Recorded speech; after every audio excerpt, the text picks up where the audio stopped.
A Câmara dos Deputados retomou os trabalhos hoje depois do recesso e tenta finalizar a votação da reforma da Previdência. Vamos ao vivo a Brasília com a repórter Caroline Aguiar, que tem mais informações. Boa noite, Carol. O resultado será, Carol, que ainda sai hoje?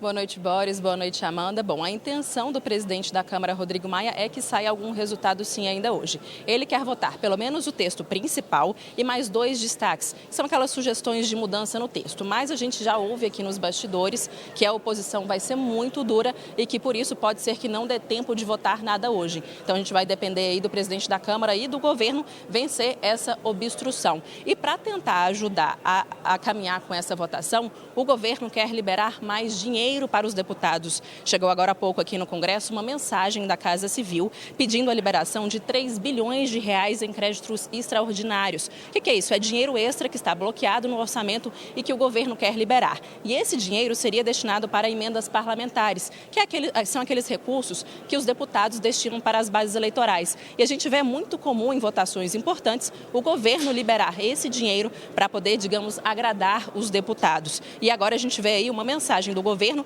pedindo para o Congresso liberar dinheiro que será destinado para o próprio Congresso. Então, essa mensagem vai ser lida aqui nas próximas sessões e o governo espera que isso ajude na votação. Bom, agora, neste momento, os deputados estão discutindo já a reforma da Previdência. Já foi aprovado um requerimento de quebra de interstício. Esse requerimento é basicamente para tirar a exigência, ignorar um prazo de 5 sessões que é necessário entre a votação do primeiro turno para o segundo turno. A Câmara fez apenas 4 sessões, então eles já aprovaram esse requerimento de quebra de interstício e já começaram a votação. A gente falou um pouquinho sobre esse requerimento na reportagem e também sobre as negociações. Vamos ver. Logo cedo, o presidente da Câmara, Rodrigo Maia, recebeu o ministro da Casa Civil, Onyx Lorenzoni. O encontro foi para traçar uma estratégia para a votação da reforma da Previdência em segundo turno. Nós queremos a nova Previdência, se possível, aprovada até o início da noite de amanhã.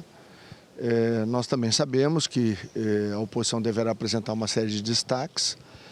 Nós precisamos construir uma estratégia para enfrentar isso. Enquanto isso, o plenário da Câmara realizava a 4ª sessão das 5 necessárias entre as votações do primeiro e do segundo turno.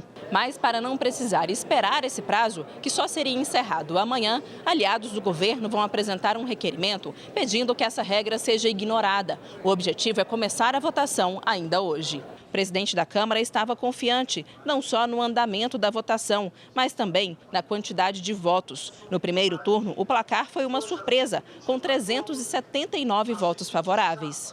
Eu acho que vai ser parecido. A gente vai perder no quórum total uns 4, 5 deputados.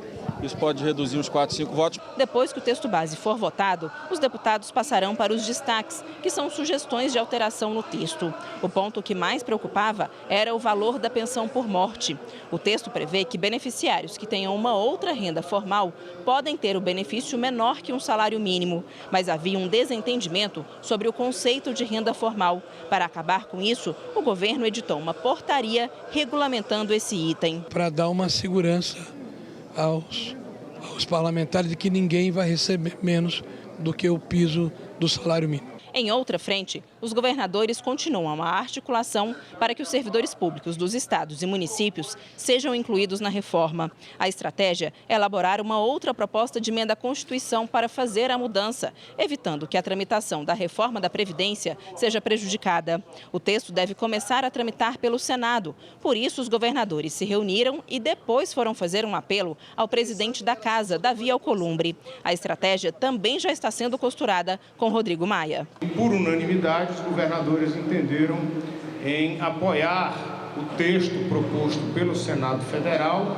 de inclusão dos estados e municípios, ressalvadas aquelas questões que separam a todos, que dizem respeito aos partidos de esquerda que têm uma defesa do caráter social. Numa PEC paralela, eu acredito que é bem provável que o ambiente na Câmara já esteja melhor. Ontem o ministro Paulo Guedes também pediu que se avaliasse a possibilidade da inclusão da capitalização.